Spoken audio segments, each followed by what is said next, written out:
മണിയുടെ മീഡിയ സിറ്റിയിലെ 12K വിസ്താര സ്റ്റുഡിയോയിൽ നിന്നാണ് ഈ സംപ്രേഷണം പ്രേക്ഷകരിലേക്ക് എത്തിക്കൊണ്ടിരിക്കുന്നത്.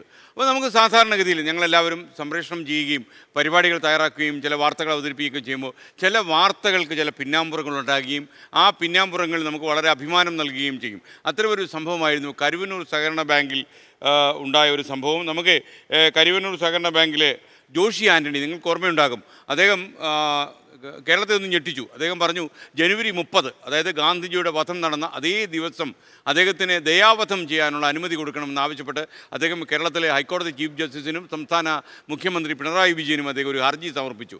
ഒന്നുകിൽ കരുവന്നൂർ സഹകരണ ബാങ്കിൽ ഞാനും എൻ്റെ കുടുംബവും നിക്ഷേപിച്ച പണം മടക്കി തരണം, അതല്ലെങ്കിൽ എനിക്ക് ദയാവധം ചെയ്യാനുള്ള അനുമതി തരണം എന്ന് അദ്ദേഹം ആവശ്യപ്പെട്ടു. അപ്പോൾ യഥാർത്ഥത്തിൽ അദ്ദേഹം നമ്മുടെ ഫ്ലവേഴ്സ് ഒരു കോടിയിൽ നിന്നുള്ള പരിപാടിയിൽ വന്ന് നമ്മുടെ വാർത്തകളിലൊക്കെ അദ്ദേഹം നിറഞ്ഞു നിന്നു. അപ്പോൾ ഈ ജോഷി ആൻ്റണിക്ക് നമ്മൾ ഇടപെട്ട് അദ്ദേഹം നിക്ഷേപിച്ചിരുന്ന കരുവന്നൂർ സഹകരണ ബാങ്കിലെ പണം മടക്കി കൊടുത്തു. ഈ അടുത്ത കാലത്ത് 24-ന് ഏറ്റവും സന്തോഷം തോന്നിയ ഒരു നിമിഷമായിരുന്നു അത്. ഫ്ലവേഴ്സിനും ഈക്വലി അതൊരു സന്തോഷം പകർന്ന കാഴ്ചയാണ്. ഇപ്പോൾ നമ്മുടെ അതിഥിയായിട്ട് ഈ അവതാരപ്പുലികളിൽ ജോഷി ആൻ്റണി വരുന്നു. ജോഷി ആൻ്റണിയോട് നമുക്കൊരു ചോദ്യം ചോദിക്കാനുണ്ട്. അദ്ദേഹത്തോട് പറയുന്നത്, ഈ കരുവന്നൂർ സഹകരണ ബാങ്കിൽ നിക്ഷേപിച്ച തുക മുഴുവൻ മടക്കി കിട്ടിയതുകൊണ്ട് അദ്ദേഹത്തിനൊരു സന്തോഷകരമാണോ? ഇപ്പോൾ അദ്ദേഹത്തിൻ്റെ കാര്യം ആശ്വാസകരമായ ഒരു നടപടിയാണല്ലോ മന്ത്രി വി എൻ വാസവനും ഒക്കെ ഇടപെട്ട് ഉണ്ടാക്കിയത്. എന്താണ് അങ്ങയുടെ അഭിപ്രായം? അങ്ങനെ സന്തോഷവും വിഷമമൊന്നുമില്ല. വെച്ചാൽ വിശ്വാസമാണ് തകർക്കപ്പെട്ടത്. വെച്ചാൽ സഹകരണ മേഖലയിൽ ആളുകൾ പൈസ നിക്ഷേപിക്കുമ്പോൾ അത് ചൂതാട്ടത്തിന് താല്പര്യമില്ലാത്ത ആളുകളുണ്ടാവും. ഒരു ആവശ്യം എന്തെങ്കിലുമൊക്കെ മുൻകരുതി വെച്ചിട്ട് അതിനുപയോഗിക്കാനായിട്ടാണ് പണം നിക്ഷേപിച്ചുണ്ടാവുക. അപ്പോൾ അതിന് സമയത്തിന് പണം കിട്ടില്ല എന്നുള്ള അവസ്ഥയാണ് ഇപ്പോൾ വന്നിട്ടുള്ളത്.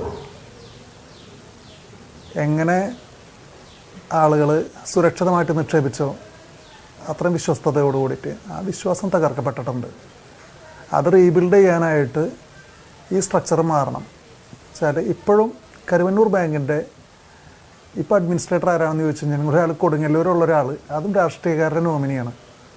പിന്നെ എടക്കുളത്തുള്ള ഒരാൾ. ഇവരൊന്നും കരുവന്നൂർ മേഖലയായിട്ട് ബന്ധപ്പെട്ടുള്ള ആളുകളല്ല. പുറത്തുനിന്നുള്ള ആളുകളെ കെട്ടി നുള്ളിറക്കി ഇതുമായിട്ട് ഒരു ചുമതലയോ ഒരു ബാധ്യതയോ ഒരു ബന്ധവും ഇല്ലാത്ത ആളുകളെ കൊണ്ട് ഡയറക്ടർമാരാക്കി കഴിഞ്ഞ് കഴിഞ്ഞാൽ, അഡ്മിനിസ്ട്രേറ്റർമാരാക്കി കഴിഞ്ഞാൽ, മുൻപ് ഡയറക്ടർമാരായിരുന്ന ആൾക്കാരാരാ? അവരും രാഷ്ട്രീയക്കാരായിരുന്നു. അവർക്ക് രാഷ്ട്രീയ താല്പര്യങ്ങൾ മാത്രമാണ്. ഇപ്പം തൃശ്ശൂരിൽ നിന്ന് നേതാവ് വിളിച്ചു പറഞ്ഞു, അവർ ഒപ്പിട്ട് കൊടുത്തു, കാശ് കൂട്ടിച്ചാക്കിൽ നിറച്ചു പോയി. ആ തകർത്ത വിശ്വാസത്തിനെ വീണ്ടെടുക്കാനായിട്ട് ഇപ്പോൾ 2.5 വർഷമായി ഇത് പത്രവാർത്തകൾ അതിൽ 10 വർഷത്തിൽ മേലെ ഈ കളവ് തുടങ്ങിയിട്ട് 2.5 വർഷമായി പുറത്തറിഞ്ഞിട്ട്, എന്നിട്ട് അതിനെ റീബിൽഡ് ചെയ്യാനായിട്ട് ഇതുവരെ ഒന്നും ചെയ്തിട്ടില്ല. ജോഷി ആൻ്റണി, ഒരു ചെറിയ കാര്യം കൂടി. ഈ ജനുവരി 30-ന് ദയാവധം നടത്താൻ അനുവദിക്കണമെന്ന് ആവശ്യപ്പെട്ടാണ് താങ്കൾ ഹൈക്കോടതി ചീഫ് ജസ്റ്റിസിനും അതുപോലെ മുഖ്യമന്ത്രിക്കും കത്തയച്ചത്. അപ്പോൾ പ്രശ്നങ്ങളെല്ലാം പരിഹരിക്കപ്പെട്ടോ? എന്താണ് അവസ്ഥ? അതിൽ ഞാൻ വട്ടിപ്പലിശയുടെ കെണിയിലുണ്ടായിരുന്നു.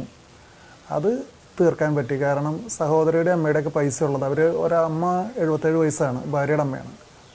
2 സഹോദര മക്കളുടെ 2 പേരുടെ കല്യാണം കഴിഞ്ഞു. അപ്പോൾ ഇവർ ക്രൈറ്റീരിയ വെച്ചിട്ടുണ്ടായിരുന്നത് ഒന്നുകിൽ വീട്ടിൽ കല്യാണം വരണം. അപ്പോൾ ഒരാളുടെ കല്യാണത്തിന് 3 ലക്ഷം രൂപ തന്നു.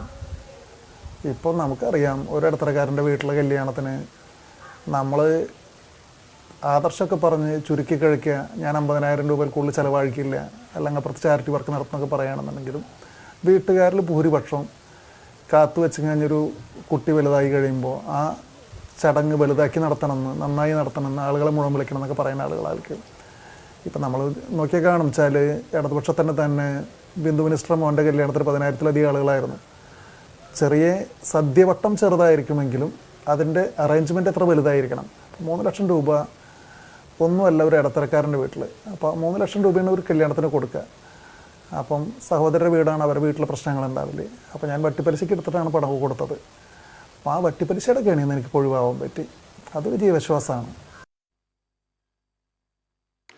Okay, thank you Joshy Antony. എന്തായാലും അദ്ദേഹത്തിൻ്റെ പേര് നിക്ഷേപിച്ച 28 ലക്ഷം രൂപയും മടക്കി വാങ്ങിക്കൊടുക്കാൻ നമുക്ക് കഴിഞ്ഞു. സന്തോഷമുള്ള കാര്യമാണ്. കരുവന്നൂർ നിക്ഷേപിച്ച ആൾക്കാർക്കെല്ലാം പൈസ കിട്ടട്ടെ എന്നാണ് നമ്മൾ ആശംസിക്കുന്നത്.